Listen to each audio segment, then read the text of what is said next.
گھر پر جو وارث پاک کی تصویر رکھتے ہیں اور ہر جمعرات کے دن شیرینی چڑھاتے ہیں، تصویر کے اوپر پھول چڑھاتے ہیں، ہمارے یہاں کسی کے گھر پر تصویر ہے اور وہ لوگ ایسا کرتے ہیں، کیا یہ کرنا صحیح ہے یا غلط؟ دیکھیں، اللہ کے نبی صلی اللہ علیہ وسلم کا ارشاد ہے کہ جس گھر میں تصویر ہوتی ہے جاندار کی، اس گھر میں رحمت کے فرشتے داخل نہیں ہوتے ہیں۔ تو تصویر کسی کی بھی ہو، خود کا ہمارا فوٹو بھی اگر لگا ہوا ہے، جاندار کی اگر ہمارے گھر میں تصویر لگی ہوئی ہے تو رحمت کے فرشتے داخل نہیں ہوتے۔ تو پہلے تو تصویر لگانا ہی غلط ہے، پھر کسی تصویر پر چڑھاوا چڑھانا، یہ تو غیر مسلموں کا طریقہ ہے۔ ہندوؤں کے یہاں چڑھاوے چڑھائے جاتے ہیں تصویر پر، مورتی پر، مسلمانوں کے لیے یہ جائز نہیں ہے۔ یہ تو بالکل کفریہ اور شرکیہ چیزیں ہیں۔ یعنی اگر کوئی آدمی تصویر پر پھول چڑھا رہا ہے تو گویا کہ اس نے شرک کر لیا۔ میں سمجھتا ہوں کہ اس کے شرک میں تو کوئی شبہ ہی نہیں ہے۔ تو تصویر رکھنا یہی غلط ہے۔ پھر تصویر کے سامنے شیرینی چڑھانا، یہ شرک ہے۔ ہندوؤں کو آپ نے دیکھا ہوگا کہ وہ مورتی پر اور تصویر کے سامنے مورتیوں پر جو ہے وہ چڑھاوا چڑھاتے ہیں۔ وہی چیز اگر مسلمان کرے گا تو یہ بھی شرک کہلائے گا۔ پھر وہ جو چڑھاوا چڑھایا جا رہا ہے وہ خراب ہو جاتا ہے۔ بھئی اسے جب آپ اس پہ چڑھاؤ گے تو وہ تو خراب ہو جائے گا نا، 2-3 گھنٹے چڑھاؤ گے۔ پھر اس کو اگر آپ کھا لو گے تو یہ تو غیر اللہ کے نام پر چڑھایا ہوا آپ کھا رہے ہو۔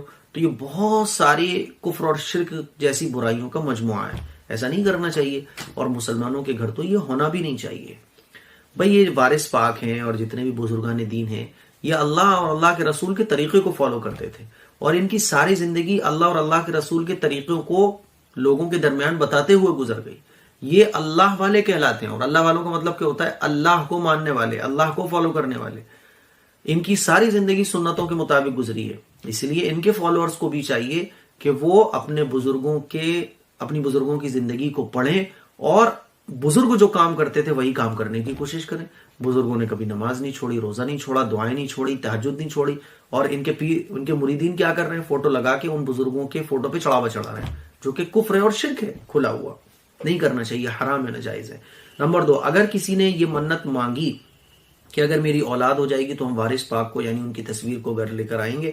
ارے تصویر گھر لے کے آؤ گے تو یہ تو رسول اللہ کی تعلیم کے خلاف ہے نا۔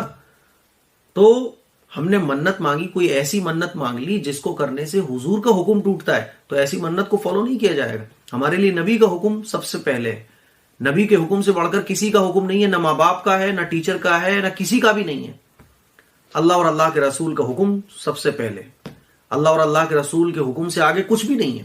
لاکھوں کروڑوں کا نقصان ہو جائے لیکن اللہ اور اللہ کے رسول کے حکم کی خلاف ورزی نہیں کی جائے گی، نہ ماں باپ کے کہنے پر، نہ کسی بزرگ اور پیر کے کہنے پر، نہ منت کے پورا ہونے پر۔ سمجھ رہے ہو؟ اسی لیے غلط ہے۔ کیا اولاد ہو جانے کے بعد یہ کر سکتے؟ نہیں کر سکتے، نہیں کر سکتے۔ کتنا ہی بڑا نقصان ہو جائے پھر بھی نہیں کر سکتے، کتنا ہی بڑا نفع ہو جائے تب بھی نہیں کر سکتے، یہ غلط ہے۔